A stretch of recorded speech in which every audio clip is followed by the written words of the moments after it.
obviously this was years before we ever had kids, so it was purely hypothetical at the time, and I was very much like, oh, I want to help as much as possible. Then we switched sides a little bit where I was like, it's not as important to me. And then it started to become more important to her once we started having children. And now we're kind of both on the same page. This is Techie Personal Finance Bootcamp, where I help tech professionals in their 20s and 30s balance a great life today without sacrificing their future possibilities. I'm your host, Lucas Caceres, certified financial planner and founder of Level Up Financial Planning, where I help educate, coach, and build strategies with my clients to help them take their financial confidence to the next level. Here's an important compliance disclosure. This podcast is for informational purposes only and are not to be considered recommendations. It is recommended you consult your trusted financial professional before implementing any information obtained from the Techie Personal Finance Bootcamp. Welcome to Techie Personal Finance Bootcamp. I'm excited. Today I'm going to be talking to you about college savings plans, also called 529 plans. And this is a popular topic. I haven't had a chance to cover it yet because most of my clients don't have children as of yet. Most of my clients are just kind of getting married and buying their first homes, and they haven't yet had their first child. So it hasn't been a huge topic, but I know in the next handful of years, this is going to start becoming more and more popular with my existing clients, as well as I'm sure I'll start to run into clients that just already have children and have the question of, well, what should I be doing for college savings if that's something that's important to you? I can't dive into all of the complexity of whether or not you should save for college or how much you should be saving specifically. But what we'll do in this episode is just focus on the 529 plan and the education and information you need on this. I'm actually in the process of working on a much bigger ebook for that topic. And the reason for that is I know it is complex. My wife and I, before we got married and we were thinking about getting married and having kids and what life was going to look like, we were on opposite ends. She didn't feel that she wanted to pay for our children's education. Obviously, this was years before we ever had kids, so it was purely hypothetical at the time, and I was very much like, oh, I want to help as much as possible. Then we switched sides a little bit where I was like, it's not as important to me. And then it started to become more important to her once we started having children.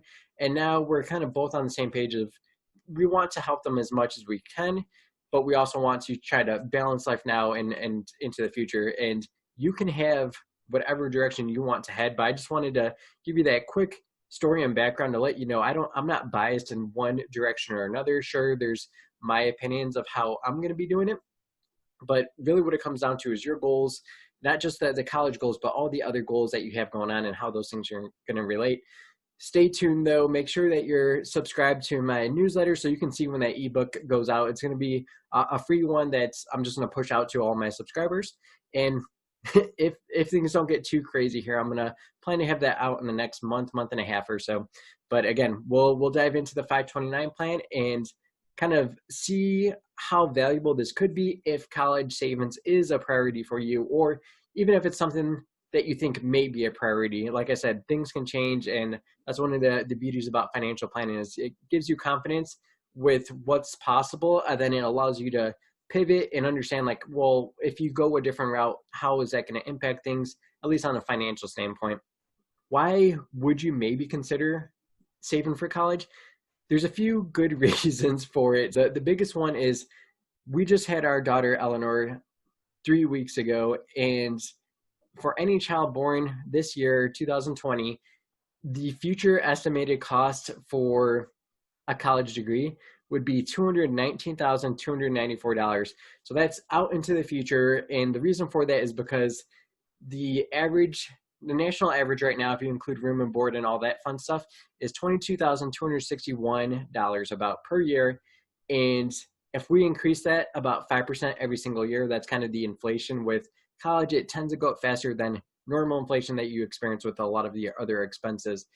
So that's where that $219,000 comes from. And one interesting fact is that 5%, that's actually being a little bit generous with our projections.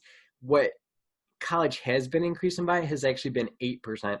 So if that continues, if the recent averages of 8% increases every single year continues between now and when Eleanor turns 18, 19, 20, and 21, that cost would be $371,151. You can see just a 3% higher increase per year every single year for the next few years. That number is increased. It's more than it's almost doubled at that point. It's pretty ridiculous. And that's one reason why you may want to consider helping your child kind of with that college education expense. Another kind of factor of that is student loans. I know most people listening are very intimately familiar with student loans. I am myself, as well as most of my clients. And I don't know if you know the stats, but it's pretty eye-popping. It's the outstanding debt right now for student loans in 2020 is 1.6 trillion with a T and a capital T, because that's a lot of money. And it is the second largest U.S. debt behind only mortgages. That's been the case for the last handful of years now. Ever since I started Level Up Financial Planning about 3 years ago, that was already the case, where U.S. student loan debt was the second largest debt behind mortgages, and it just continues to grow every single year. The average balance of students is $32,731. That's a pretty crazy average there. And the average payment is $393 a month. That's a pretty hefty amount that whoever has that student loan is going to be paying for the next 10, sometimes 20 years. And yeah, that's something you want to be aware of. And if these things are growing, they're growing faster than the debt that we're experiencing now, those numbers are going to look dramatically higher potentially for our children. With that, we'll dive specifically into the 529s now. So now you know, well, maybe why some people, it's very important for them to save for college. And some people too, they look at those numbers, they're like, holy moly, we're never going to get to that point, so why even try? If it's important to you, any little bit helps. And so that's why this episode is going to be talking about how you can do it, some of the ways that you can do it and do it as efficiently as possible, and some of those alternatives. What a 529 plan is, it is a college savings plan. Each state have their own, and for the most part, they're similar across states. The unique benefit that 529 college savings plans has is anything that you put in and it grows. So as it grows, you're never going to end up paying taxes on that. It's tax-free growth as long as it's used for qualified education expenses. That is super important to know, that you get some free kind of tax growth there. And that's not something that you get in most other places where you could potentially put your money. But at the end of this episode, I'm going to talk to a few alternatives that you may want to consider.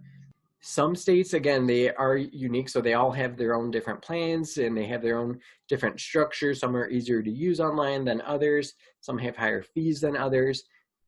One of the most important things when you're evaluating this is if your state has a benefit or a tax benefit where it can reduce your state taxes. This is super important if you have a high tax rate in your state and high income and it's kind of a painful. If this is a priority for you, you may want to take advantage of that state tax deduction.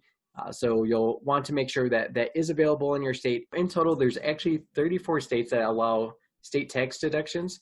And most of the time that requires that you live in the state and you have the 529 plan for that state. So that's important to be aware of. There are a few situations, a few states where they allow tax parity, which means they don't care if you contribute to another state's 529 plan. You still get the state tax deduction for the state that you're living in. And those states are Arizona, Kansas, Minnesota, Missouri, Montana, and Pennsylvania. But again, if there is no state tax deduction, then you really are open to choose from any of the state plans. It makes sense to explore these again because they do work a little bit differently. You'll want to see what their investment options are. There's a lot of online sites that evaluate these every single year, and they'll tell you if the fees are higher than normal or if the investment options are better than the average one. You can quickly analyze these things and find out how they all compare to each other relative to what you're going to be choosing. And be on the lookout for fees. Fees varies substantially, and it could make something where your plan in your state just really doesn't make sense if they don't offer a state tax deduction and the fees are a little bit ridiculous compared to some other alternatives. Then that's something to be aware of. And if you use an out-of-state 529 plan, sometimes there's additional fees because you're not a resident of that state. So that's a big factor whenever you're looking to open up these accounts or any accounts, is to make sure you know what those fees look like and how they compare relative to your other options. Another big question with 529 plans is, do they impact your financial aid eligibility, and specifically to your child, the student that's going to be applying for the financial aid. And it does potentially. So it counts towards the parent's assets. Right now, there is asset protection allowance, and that number changes every single year, and it changes based on the parent's age. So it's something that you would want to look up for your specific situation. It's hard to look out into the future 18 years from now for like my children, because those numbers are all changing. They've been changing drastically every single year. It's possible that unless there's some type of reform, that the asset protection that you think that you may be eligible for now, when your child is actually at that age, it may not be very as powerful as you were hoping or expecting. But what the asset protection allowance does currently is anything below this amount that's a parent asset doesn't get included in the calculation. So make sure you keep an eye on that and track those things.